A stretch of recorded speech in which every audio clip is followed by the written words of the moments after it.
Board exam 2025 में जो है ना 400 प्लस मार्क्स के बारे में सोच रहे हैं तो मैं किस प्रकार से पढ़ाई करूंगा, ठीक ना। तो देखो दोस्त, यदि आप 400 प्लस के बारे में यदि सोच रहे हो तो देखो मैं आपको 4 फेज प्लान के बारे में बताना चाहूंगा। जैसे कि ये मान कर चलो, ये जैसे जुलाई चल रहा है, ठीक ना, जुलाई चल रहा है, जुलाई टू जनवरी तक के में जो है ना मैं आपको 4 कह सकते हो कि फेज प्लान के बारे में बताना चाहूँगा। जैसे फेज फर्स्ट में जो है ना मैं आपको जो है ना, जैसे फेज फर्स्ट में जो है ना जुलाई टू अगस्त लूँगा, फेज 2 में जो है ना सितंबर टू नवंबर लूँगा, फेज 3 में जो है ना नवंबर टू दिसंबर लूँगा, और फेज चौथा में जो है ना जनवरी से एग्जाम तक किस प्रकार से आप पढ़ाई करोगे जिससे कि जो है ना आप अपने बोर्ड एग्जाम में बेहतर से बेहतर अंक प्राप्त करोगे, ठीक ना। तो इसलिए धैर्य से वीडियो को देखो मेरे प्यारे। यदि आप मैं आपको बताऊँ तो ये जैसे जुलाई चल रहा है, ठीक ना, या आप जानते होंगे कि ये क्या चल रहा है, जुलाई चल रहा है। जुलाई टू अगस्त तक में आपको क्या करना है, जुलाई टू अगस्त तक में आपको क्या करना है, जैसे ये मान लो ये जो है ना फेज फर्स्ट में मैं मान रहा हूँ कि जुलाई टू अगस्त में प्रॉपर एक प्लान बता रहा हूँ कि जुलाई टू अगस्त में आपको ये काम कर लेना है, ठीक ना। फिर बताऊंगा फेज 2 में आपको ये काम कर लेना है, ठीक ना मेरे प्यारे।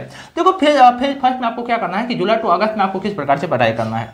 जुलाई टू अगस्त में आपको यह पता होना चाहिए कि हम जुलाई टू अगस्त तक में जो है ना हम अपने क्या करेंगे, सिलेबस को कंप्लीट कर लेंगे मेरे प्यारे। सिलेबस को जब तक आप कंप्लीट नहीं करोगे तो 400 प्लस मार्क्स लाना तो आपके लिए मुश्किल होगा ना। तो इसीलिए आप यह प्रयास करना है कि जुलाई टू अगस्त तक में हम क्या करेंगे, पूरे एक बार सिलेबस को कंप्लीट कर लेंगे। सिलेबस को कंप्लीट करने के बाद क्या करेंगे, हम सिलेबस को कंप्लीट करने के बाद क्या करेंगे, यदि मान कर चलता हूं कि आपका सिलेबस कंप्लीट नहीं है तो आपको क्या करना है कि ये जो आपके पास अभी जुलाई पूरा बचा हुआ है तो जुलाई में आपको यह प्रयास करना है कि हमें इजी चैप्टर को खत्म कर लेना है, इजी चैप्टर को खत्म कर लेना है, ठीक ना। और इसका रिकैप भी करना है, रिकैप भी करना है, क्योंकि जब तक आप रिकैप नहीं करोगे तब तक तो आप बेस्ट बन नहीं सकते हो ना। इसीलिए मैं बता रहा हूँ, ठीक ना। बहुत ही ज्यादा कसरत और मेहनत करके ये वीडियो बना रहा हूँ, ठीक ना। आपको क्या करना है सर, जुलाई तक में जो है ना, जुलाई तक में आपको क्या करना है कि अपने सिलेबस को कंप्लीट कर लेना है। और क्या करना है, और आपको क्या करना है कि जुलाई में ओनली फॉर अभी आपको जुलाई में क्या करना है कि हमें स्कोरिंग चैप्टर पर ध्यान देना है कि किस चैप्टर से हमें मैक्सिमम नंबर के प्रश्न पूछे जाते हैं। जब तक ये नहीं देखोगे तब तक तो उतना अच्छा तो आपका कह सकते हो कि नंबर नहीं आ पाएगा, क्योंकि जब तक आपको देखो एक प्रॉपर प्लान के तरीके से आप पढ़ाई नहीं करोगे तो नहीं हो सकता है, ठीक ना। तो आपको यह प्रयास करना है कि जुलाई तक में आपको यह करना है कि हमें जैसे सिलेबस को कंप्लीट कर देना है। सिलेबस को कंप्लीट करने के बाद आपको क्या करना है कि स्कोरिंग सब्जेक्ट पर आपको जरूरत से ज्यादा ध्यान देना है, ठीक ना मेरे प्यारे। और आपको देखो और क्या करना है आपको, और आपको क्या करना है कि आपको क्या करना है कि जितने भी आपके पास ऑल इजी चैप्टर हैं इसको एक बार रिकैप कर लेना है, ठीक ना। और इजी चैप्टर को रिकैप कर लेना है तथा स्कोरिंग सब्जेक्ट जो स्कोरिंग है जैसे चैप्टर होंगे उनको पढ़ लेना है। जैसे कि यदि मैं एग्जांपल होकर मैं यदि बताऊं तो किस प्रकार से आप, जैसे कि मानकर चलता हूं कि आपके पास फिजिक्स है, ठीक ना। तो फिजिक्स में आप किस प्रकार से पढ़ाई करोगे, फिजिक्स में जैसे मानकर चलता हूं कि आप क्लास 12th में ही हो, फिजिक्स में आप क्या पढ़ लोगे, जैसे कि कह सकते हो कि इलेक्ट्रिक पोटेंशियल पढ़ लोगे। इसे मतलब मानकर चलता हूं मेरे प्यारे आप ये पढ़ाई कर सकते हो, ठीक ना। यदि मानकर चलता हूं कि आपका जो है ना यदि अभी तक जो है ना सिलेबस कंप्लीट नहीं हुआ है तो अभी आपको क्या करना है कि प्रॉपर तरीके से सिलेबस को जो है ना कह सकते हो कि एक रूटीन बाय तरीके से आपको खत्म करना होगा। रूटीन बाय तरीके से यदि आप खत्म नहीं करोगे तो नहीं हो सकता है, ठीक ना। और आपको क्या करना होगा, और जो है जैसे कि मानकर चलता हूं कि जुलाई टू अगस्त में आपको क्या करना है, जुलाई टू अगस्त में यदि आपका सिलेबस नहीं कंप्लीट किया है आपने तो आपको क्या करना है कि समय सारणी प्रॉपर तरीके से एक समय सारणी बनाना है, 6 घंटे का समय सारणी बनाना है। और 6 घंटे का समय सारणी बनाकर क्या करना है कि आपको यह प्रयास करना है कि हम जुलाई तक जो है ना कह सकते हो कि फिजिक्स हो गया, केमिस्ट्री हो गया, मैथ हो गया, जितने भी सब्जेक्ट होते हैं इसका ऑल 5 से 6 इजी चैप्टर को जोर से जोर पढ़ लेना है अभी, क्योंकि सर अगस्त तक में आपको यह कंप्लीट करना है कि जैसे कि अगर जुलाई तक में ये पढ़ाई कर लोगे इजी चैप्टर और अगस्त तक में मतलब कह सकते हो हार्ड सब्जेक्ट भी पढ़ सकते हो, हार्ड चैप्टर भी पढ़ाई कर सकते हो। लेकिन ये तो प्रॉपर ये हुआ गया कि जुलाई टू अगस्त तक का ये प्लान हुआ। फेज 2 में आप क्या करोगे कि फेज 2 में जैसे फेज 2 मैंने माना कि फेज फर्स्ट जो है ना, मैंने फेज फर्स्ट माना कि जैसे कि मान के चलता हूँ कि जुलाई टू अगस्त माना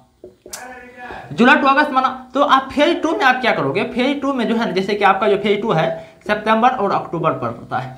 सितंबर अक्टूबर में आपको किस प्रकार से पढ़ाई करना है सर, तो देखो सितंबर और अक्टूबर में आपको क्या करना है कि सितंबर और अक्टूबर तारीख में क्या करना है आपको, सितंबर और अक्टूबर में जो है ना आपको जो है ना ऑब्जेक्टिव पर ध्यान देना है। क्या आपको ऑब्जेक्टिव पढ़ाई कर लेना है, और ऑब्जेक्टिव पढ़ाई करने के बाद आपको क्या करना है कि आपको जो है ना इम्पोर्टेंट थ्योरी या कह सकते हो इंपोर्टेंट क्वेश्चन पर अभी से ध्यान देना है। कब सर? ये सितंबर अक्टूबर का जो माह होगा उसमें आप इंपोर्टेंट कह सकते हो थ्योरी पर ध्यान देना है, इंपोर्टेंट जो टॉपिक होंगे उनको पढ़ाई कर देना है, क्योंकि सर आप जब तक कह सकते हो कि एक प्रॉपर तरीके से पढ़ाई करोगे तो नहीं हो सकता है, ठीक ना। आपके लिए बहुत ही मेहनत करता हूँ, ठीक ना। और यदि वीडियो पसंद आए तो आप लाइक कमेंट कीजिएगा, सब्सक्राइब भी कीजिएगा, ठीक ना। और आपको क्या करना है कि सितंबर अक्टूबर में जो है अभी से आपको तो क्या करना है कि राइटिंग प्रैक्टिस करना है, राइटिंग पर जरूरत से ज़्यादा ध्यान देना है, राइटिंग क्योंकि आपका मेन हो जाता है 400 प्लस स्कोर करने के लिए। और आप फेज 3 जो है ना सर देखो फेज 3, ये फेज 3 कब से स्टार्ट हो जाता है? फेज 3 जो है ना नवंबर दिसंबर। आपको नवंबर दिसंबर में क्या करना है कि नवंबर दिसंबर में आपको जो है ना क्या करना है कि नवंबर दिसंबर में आपको मॉक टेस्ट देना है। क्या सर? मॉक टेस्ट देना है, मॉक टेस्ट देना है। ज़्यादा से ज़्यादा आपको प्रैक्टिस करना है, ज़्यादा से ज़्यादा आपको रिवीजन करना है सर, ठीक ना, रिवीजन करना है सर, ठीक ना। एक बात भूल गया, ये जो जुलाई से अगस्त तक आप पढ़ाई करेंगे, जितने भी चीज़ पढ़ाई करेंगे जुलाई के अंत तक में जो है जितने भी चीज़ पढ़ाई करेंगे उनको 3 बार रिवीजन जरूर कर दीजिएगा, ठीक ना सर। और आपको फेज तीसरा में जो नवंबर दिसंबर का समय होगा उसमें आप मॉक टेस्ट दीजिएगा, कह सकते हो कि प्रैक्टिस कीजिएगा, रिवीजन ज़्यादा से ज़्यादा कीजिएगा सर, ठीक ना। और आपको क्या करना है, और आपको जो है ना फेज चौथा में क्या करना है, ये जो आपका फेज चौथा में जो है ना जो ये जनवरी से आपका एग्जाम तक ये फेज रहेगा। जनवरी से एग्जाम तक में आपको क्या करना है, आपको क्या करना है कि जनवरी से एग्जाम तक में आपको जो है ना कह सकते हो कि पूरे तरीके से कह सकते हो फाइनल एक बार रिवीजन करना है, फाइनल रिवीजन करना है। और फाइनल रिवीजन करना है, लास्ट मिनट में हम क्या पढ़ाई करें ये सभी वीडियो को देखना है और उनको पढ़ाई करना है सर, ठीक ना, क्योंकि ये सभी चीज़ें आपकी पढ़ाई के लिए बेहतर हो सकेगा। और मैं एक्स्ट्रा टिप्स बताना चाहूँगा, देखो लास्ट समय है, लास्ट समय में आपको क्या करना है कि आपका मन भटकेगा तो आप मेरे वीडियो देख सकते हैं, मोटिवेशनल वाला वीडियो देख सकते हैं, जिससे कि आपका मन ज़्यादा भटके नहीं। और यह प्रयास करना है कि हम ज़्यादातर डिमोटिवेट ना हो सर। अभी जितना पढ़ाई किए हो बेहतर किए हो, और अभी जितना भी समय है आपको प्रॉपर तरीके से पढ़ाई करना है। ये 6 महीना 7-8 महीना जो बचे हुए आपके एग्जाम को बहुत ही बेहतर तरीके से पढ़ाई करना है, ठीक ना सर। तो दोस्तों यदि आपको यह वीडियो पसंद आया होगा तो आप इस चैनल को लाइक कमेंट सब्सक्राइब जरूर करोगे। नमस्कार सर।